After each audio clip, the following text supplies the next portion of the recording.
Après 6 mois de préavis, les contrats de délégation de services publics opérés par Carouya et Car Sud prennent officiellement fin aujourd'hui. Étant la seule à avoir répondu à l'appel d'offres, la compagnie de bus Car Sud sera l'unique prestataire du nouveau réseau de transport urbain et extra-urbain. En raison des dégâts provoqués par les émeutes du 13 mai, le SMTU, syndicat mixte des transports urbains, a de nouveau façonné le réseau Taneo avec une offre très réduite. Et nous avons été dans l'obligation de résilier les délégations de services publics qui nous liaient avec Car Sud et Carouya. Les collectivités n'étaient plus en capacité de financer à hauteur de 4 milliards par an le transport en commun. 8 lignes au lieu de 30 auparavant, 8 lignes pensées pour optimiser le transport des usagers réguliers en fonction de leurs besoins essentiels. Les besoins des Calédoniens aujourd'hui qui utilisent le réseau régulièrement, c'est quoi? C'est pour les scolaires de pouvoir se rendre dans leurs établissements à la rentrée prochaine. C'est pour les personnes qui travaillent, le fait de pouvoir se rendre sur leur lieu de travail. C'est pour les personnes en situation fragile, les seniors, les personnes en situation de handicap, de pouvoir se déplacer dans des conditions acceptables, de pouvoir aller se faire soigner ou entamer les démarches administratives qui leur sont nécessaires. Au niveau des tarifs, le prix du ticket contesté par les usagers reste à 500 francs. Toutefois, des abonnements mensuels sont mis en place. Un pass liberté pour les plus de 27 ans au prix de 12 000 francs, mais aussi le pass senior pour les plus de 60 ans et le pass solidarité pour les personnes en situation de handicap au prix de 8 000 francs. À noter que le pass jeune précédemment au prix de 4 500 francs coûte dorénavant lui aussi 8 000 francs. En gros, plus je voyage, moins je paye. Et ce ticket à 500 francs, finalement, il baisse parce que pour un travailleur de plus de 27 ans, par exemple, ce ticket lui reviendra à 350 francs. Pour un scolaire, on sera de l'ordre de 275 francs. On est encore loin du ticket à 500 francs.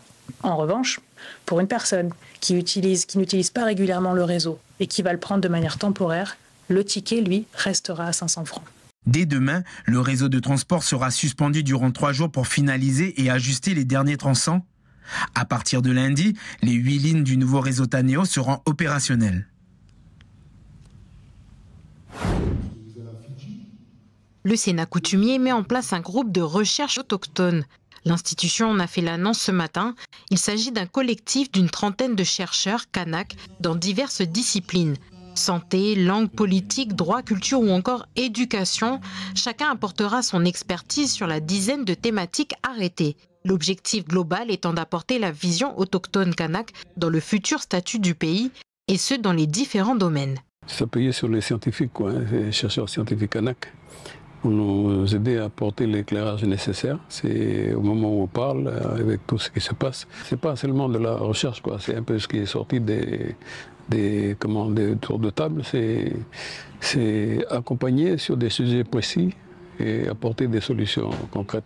Comme élément fort là, dans les prochains accords qui vont s'ouvrir, c'est la question de l'organisation sociale. Comment on passe de cette étape-là à un véritable lieu de vie, lieu de développement, lieu de culture. Les préoccupations sont là depuis très longtemps. On a eu des accords politiques qui étaient censés résorber un certain nombre de choses, ça n'a pas été le cas. Donc cette contribution de la part de nos scientifiques, de nos chercheurs, vont participer à créer quelque chose une société qu'on attend.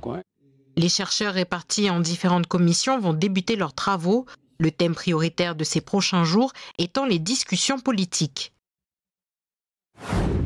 Et on a aussi dit dans toutes les mesures qu'on a prises, c'est pas pour économiser l'argent, mais c'est pour anticiper sur le budget 2025.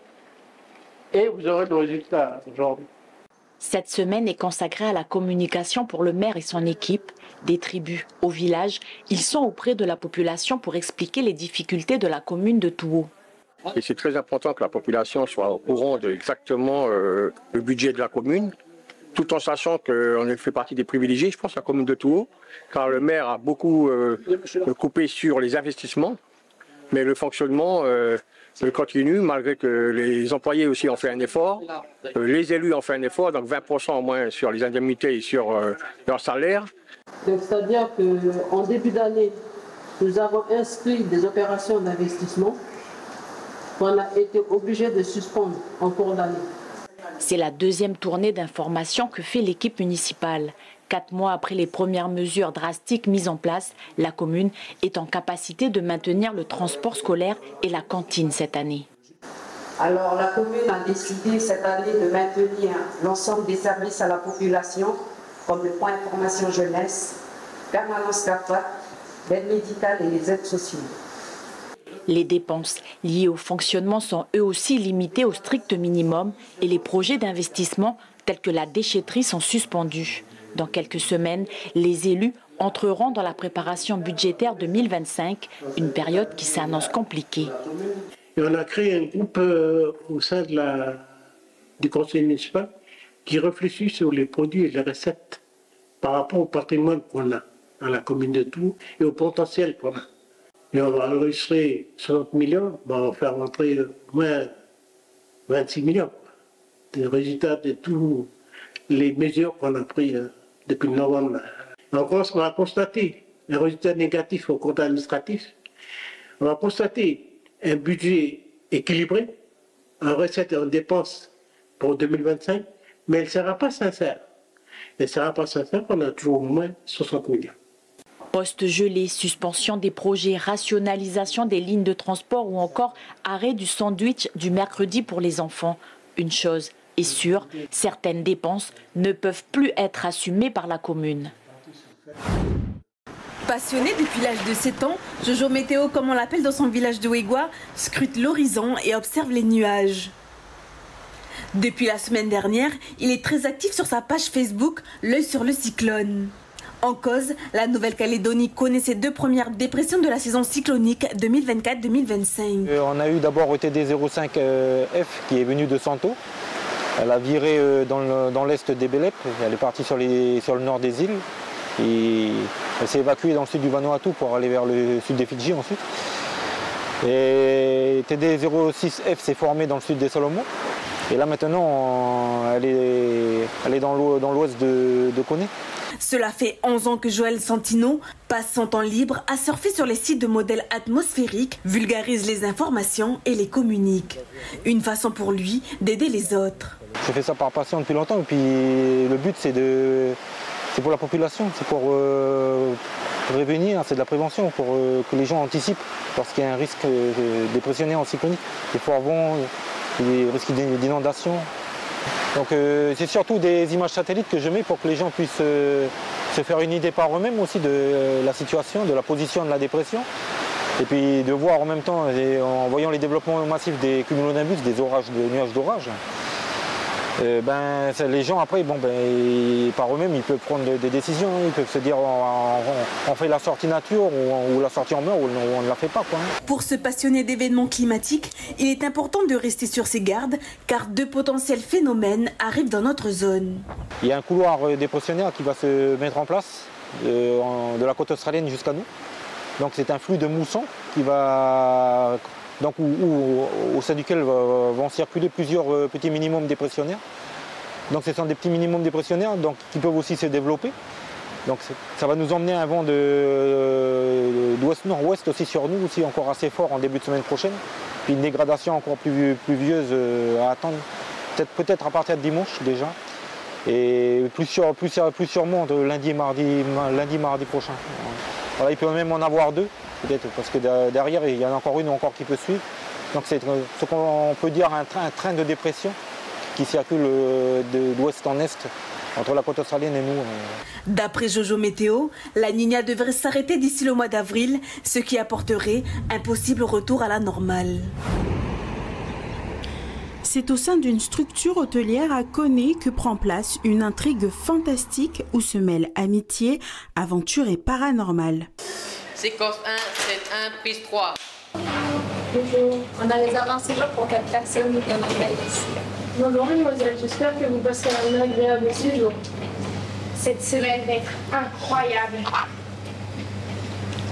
Mais ça m'a tellement perturbée, Depuis lundi, ces jeunes acteurs en herbe sont en plein tournage d'un court-métrage dans le cadre d'une semaine d'ateliers audiovisuels, de quoi s'amuser pendant leurs vacances. Après 2 jours à écrire le scénario, construire leurs personnages et apprendre les bases du tournage et de la prise de son, les apprentis réalisateurs se mettent en action. Donc on fera chant contre chant, vous verrez. Donc vous arrivez et Enzo, le directeur de l'hôtel, vous attend, ok? D'accord. Je me suis inscrite parce que je me suis dit que ça allait être bien de pouvoir faire un film, au moins une fois dans ma vie. Et que j'en pense que c'est super bien, on a bien commencé. Le plus difficile, ça a été quand même de jouer la scène, c'était stressant. Mais on y est arrivé au bout de quelques prises. Un peu stressant au début, mais après, à chaque fois qu'on refait, tu commences à t'habituer. Puis voilà, mais sinon, c'était un peu stressant au début, mais après, sinon, là, c'est trop bien. Si les acteurs sont à fond dans leur rôle, côté technique, Arthur prend sa mission très à cœur. Ça tourne au son. Tourne à l'image, annonce. Le son, pour bien prendre le son au bon moment et l'arrêter au bon moment. Ok, c'est important alors ce que tu Oui. fais. Pourquoi? Parce que si on n'arrête pas le son au bon moment, ça va pas donner une image, un truc très joli. Et ça te plaît là ce que tu Ouais. faire? Tu penses que tu voudras continuer un peu dans cette voie? Et tu voudrais faire quoi alors? Plutôt sur le son. Ce stage vacances d'une semaine permet à la quinzaine d'enfants présents de découvrir le monde audiovisuel. Les deux intervenants partagent leur passion pour le 7e art à leur public. Complémentaire, là il fait toujours en sorte d'accompagner les jeunes au moment de gérer le son. Oui. Il leur installe les micros sur eux. Ouais, je les guide pour le placement où ils doivent se mettre pour pas se faire voir, avec des techniques aussi pour tenir la perche, pour pas se fatiguer à bout de bras, et on peut la coincer sous un bras. Se préserver. Voilà. Parce qu'un tournage c'est long, c'est répéter, c'est faire et refaire. Et nous on essaie de leur transmettre de quoi réaliser de la fiction. On leur montre les méthodes de réalisation du court-métrage, de la rédaction du scénario jusqu'au tournage, avec donc du matériel professionnel. Les jeunes réalisateurs et acteurs terminent le tournage de leur court-métrage qu'ils présenteront dès le mois de mars au public et à leur famille.